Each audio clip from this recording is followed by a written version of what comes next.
மலைக்கோட்டையை ஆளும் இளம் படை, மாற்றங்களை எதிர்நோக்கும் திருச்சி மக்கள்.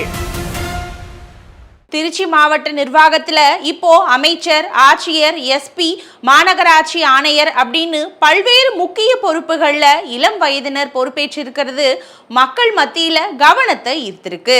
தமிழகத்தோட இதயமான திருச்சியில முக்கிய கோயில்கள், பன்னாட்டு விமான நிலையம், பெல், தேசிய தொழில்நுட்ப கழகம், பாதுகாப்புத்துறை நிறுவனங்கள் இயங்கி வருது.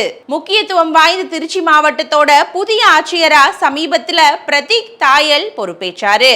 சட்டப்படிப்பை முடிச்சு முதல் முயற்சியிலேயே குடிமை பணி தேர்வுல வெற்றி பெற்று 2017ஆம் ஆண்டு இந்திய ஆட்சி பணியில சேர்ந்தாரு.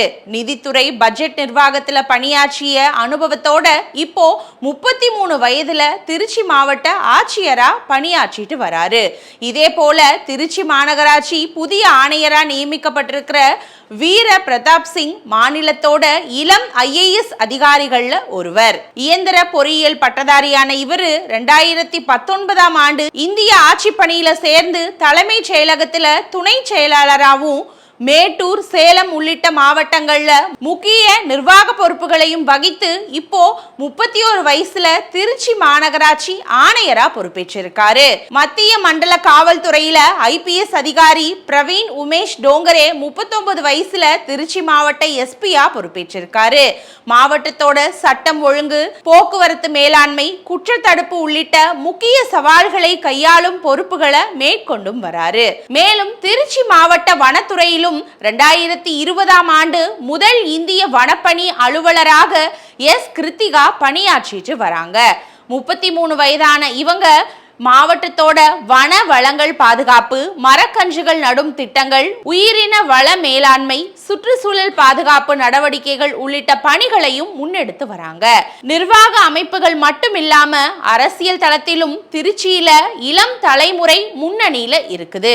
நடந்து முடிந்த சட்டப்பேரவை தேர்தல்ல ஸ்ரீரங்கம் தொகுதியில போட்டியிட்டு வெற்றி பெற்று தற்போது இந்து சமய அறநிலைத்துறையோட அமைச்சரா இருக்கிற 31 வயதான ரமேஷ் மாநில அமைச்சரவையோட இளம் உறுப்பினர்கள் ஒருவராகவும் திருச்சி மாவட்டத்தோட பொறுப்பு அமைச்சராகவும் இருக்காரு. இவர் பொறுப்பேற்ற 1 மாத காலத்திலேயே தமிழக கோயில்கள்ல ஏற்பட்டிருக்கிற மாற்றங்கள், நடவடிக்கைகள் பொதுமக்களிடையே பெரும் கவனத்தை பெற்றிருக்கு.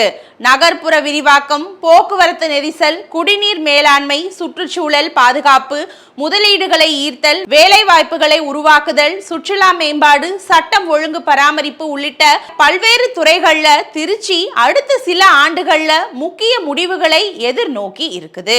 இது சம்பந்தமா திருச்சியை சேர்ந்த சமூக ஆர்வலர்கள் சொல்றப்போ, தற்போது முக்கிய பொறுப்புகள்ல இருக்கிற இளம் அதிகாரிகள் அரசு திட்டங்களோட செயல்பாட்டை கண்காணிக்கிறது முதல் பொதுமக்களோட குறைகளை விரைவா தீர்ப்பது வரை பல்வேறு துறைகளிலுமே தொழில்நுட்ப பயன்பாடு, டிஜிட்டல் கண்காணிப்பு, மக்கள் தொடர்பு போன்ற புதிய அணுகுமுறையை கொண்டு மாவட்டத்தை வளர்ச்சி பாதையில விரைந்து எடுத்து செல்ல வேண்டும் அப்படின்னு சொல்லியிருக்காங்க.